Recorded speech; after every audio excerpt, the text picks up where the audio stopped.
आज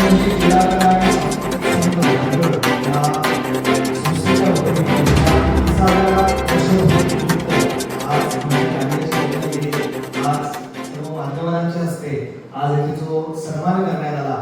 काही अपरिहार्य कारणास्तव मी त्यांच्या कार्यक्रमाला त्या दिवशी पोहोचू शकलो नाही, पण त्याचाच मान राखत आज त्यांनी खास हा कार्यक्रम घडवून आणला। आज हा तुम्हाला सन्मान केलेला आहे। आमचे अनेक सन्मान अनेक कार्यक्रमाला झालेले आहेत, पण आजचा सन्मान माझ्यासाठी खूप खास आहे, कारण एवढा लांब प्रवास करत आज हा सन्मान तुम्ही खास जो घडवून आणला त्याबद्दल आम्ही सदैव आपले ऋणी राहू। समाजात वेगवेगळं कार्य करत असताना आपणही समाजाचं एक नातं लागतो, घटक लागतो, आणि ह्या नात्यानं काम करणं ही आपली प्राथमिक जबाबदारी आहे, आणि ह्या जबाबदारीतून काम करणं हे आम्ही सदोदित कार्य करत आलेलो आहोत। आणि आणखी जबाबदारी या सत्काराने या गौरवाने आमची समाजाप्रती वाढलेली आहे, ही निश्चितपणे आम्ही देऊ।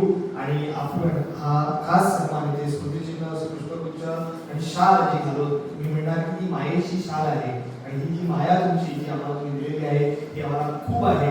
आणि तुमचं कार्य जे आहे खास इथे श्रीकांत साळगावकर हे धारगडचे सुपुत्र आहेत, आणि हे ज्या हिरिरीनं आणि ज्या त्यांच्याकडे स्किल्स आहेत आणि ज्या त्यांच्याकडे हुबी आहेत, त्या हुबीने ज्या तऱ्हेने ते मोठे मोठे कलाकारांचे, राजकारण्यांचे आणि त्याचबरोबर ड्रम्स असतील किंवा ट्रेन असतील, एरोप्लेन असतील यांचे हुबेहूब आवाज ते काढतात। मला वाटतं ती वेगळ्या पद्धतीची किमया आहे, आणि आवाजाची किमया आहे, आवाजाचे जादूगार ज्याला आपण म्हणू शकतो असे आमचे श्रीकांत साळगावकर आहेत, ज्यांनी 1000 पेक्षा जास्त 2000 पेक्षा जास्त प्रयोग मला वाटतं केलेले आहेत, आणि गोव्यापर्यंत सीमित न राहता दिल्लीपर्यंत जाऊन म्हणजे नॅशनल लेवल, राष्ट्रीय स्तरावरती सुद्धा त्यांनी नाव कमावलेलं आहे। मला वाटतं एक पेडणेकर या नात्याने ही खूप अभिमानाची बाब आहे, आणि पेडणेकर या नात्याने श्रीकांत साळगावकर आम्ही तुमचे अभिमानाने नाव घेऊ अशी अपेक्षा व्यक्त करण्याने इथे थांबतो। धन्यवाद, थँक्यू। ठरवलं होतं तर तो दिवस योग्य नसून आज त्यांचा हा दिवस योग्य आहे, कारण त्यांचा वाढदिवस आहे आणि आज त्यांचा यथोचित सत्कार होत आहे। आणि या ठिकाणी कोण मोठे वक्ते नसून आमचे मित्रमंडळी आहे आणि त्यांच्या हस्ते सन्मान होत आहे, मग त्यांना अत्यंत आनंद झाला असेल। आमच्या संस्थेला सुद्धा भरपूर आनंद होत आहे की अशा कलाकाराचा, अशा व्यक्तिमत्वाचा आम्ही सन्मान करतोय। आम्ही जवळजवळ 1000 कलाकारांचे सन्मान केलेले आहे, त्याच्यामध्ये हा सन्मान करताना आम्हाला अत्यंत आनंद होत आहे आमच्या आनंदी सांस्कृतिक संघाला। आमच्या सांस्कृतिक संघाने 2300 कलाकारांना व्यासपीठ म्हणून दिलेले आहे, आणि आमच्या कार्यक्रमात सुद्धा त्यांनी पुढच्या कार्यक्रमात सहभागी व्हावं असं मी विनंती करतो आणि तुम्हाला शुभेच्छा देतो। थांबतो, धन्यवाद।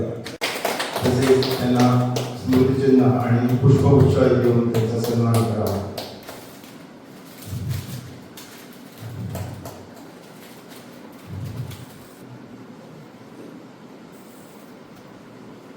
त्यांना मी विनंती करतो त्यांनी आपलं या ठिकाणी मनोगत व्यक्त करावं। येथील संस्था जी 31 वर्ष झाली, येथील तप ही संस्था विविध क्षेत्रात सांस्कृतिक सामाजिक कार्य करत आहे, आणि शेकडो कलाकारांना या संस्थेच्या माध्यमातून व्यासपीठ देण्याचं कार्य आमचे मित्र, एक कलाकार घराडीचे युवक श्रीकांत साळगावकर करत आहेत, आणि या संस्थेच्या अध्यक्षांच्या वतीने आज त्यांनी आपण आमचे मित्र कृष्णा भालेकर याचा यथोचित सन्मान आज वाटणी करायचं ठरवलेलं आहे।